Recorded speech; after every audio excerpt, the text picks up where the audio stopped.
Ininterrupt na mismo ni Giannis ang isang reporter na nagtatanong sa kanya patungkol sa mga lumalabas pa ring mga trade rumors patungkol sa kanya.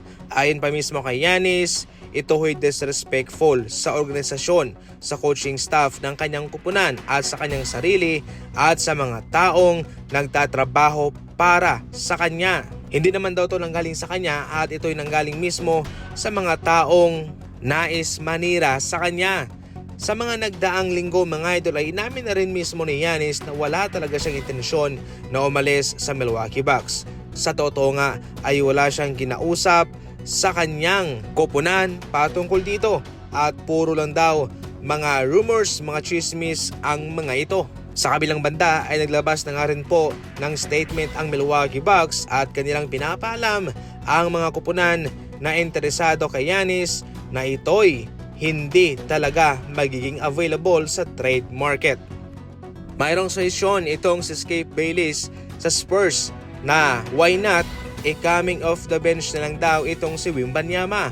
Sa totoo lang ay nais niyang makita at gustong gusto niya na mag-coming off the bench na lamang itong si Wemby, kung saan mas maganda kung limitado ang kanyang minuto. Usually kasi raw ay nabibigyan ng 35 minutes to 40 minutes itong si Wemby na siyang nakaka-drain sa kanyang enerhiya at nakakahina po ito para sa kanya.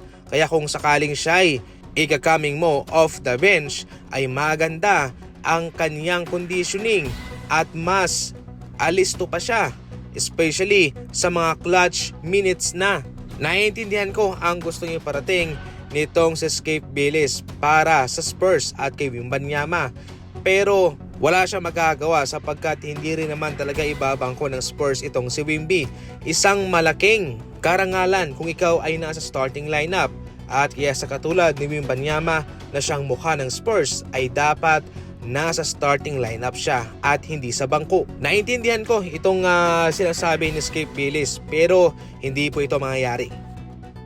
Nung mawala na itong si Brooks para sa Memphis Grizzlies ay hindi po maiwasan na mayroong mga pagkakataon na nagbabangayan ang dalawang ito, especially mga idol laban kay Desmond Bane. Pero as you can see nga ho, ay ganoon talaga, hindi talaga maiiwasan yung mga ganong bagay. At kaya itong si Brooks mga idol, bumisita siya sa kanyang kupunan dati ng Memphis Grizzlies na kinalaban ang Washington Wizards para magpakita ng suporta. You see, bukas pa ang laban ng Suns versus Washington. Pero itong si Brooks ay naunang lumipad na para magpakita ng suporta sa kanyang former team na Grizzlies na siyang kinalaban ang Washington kanina.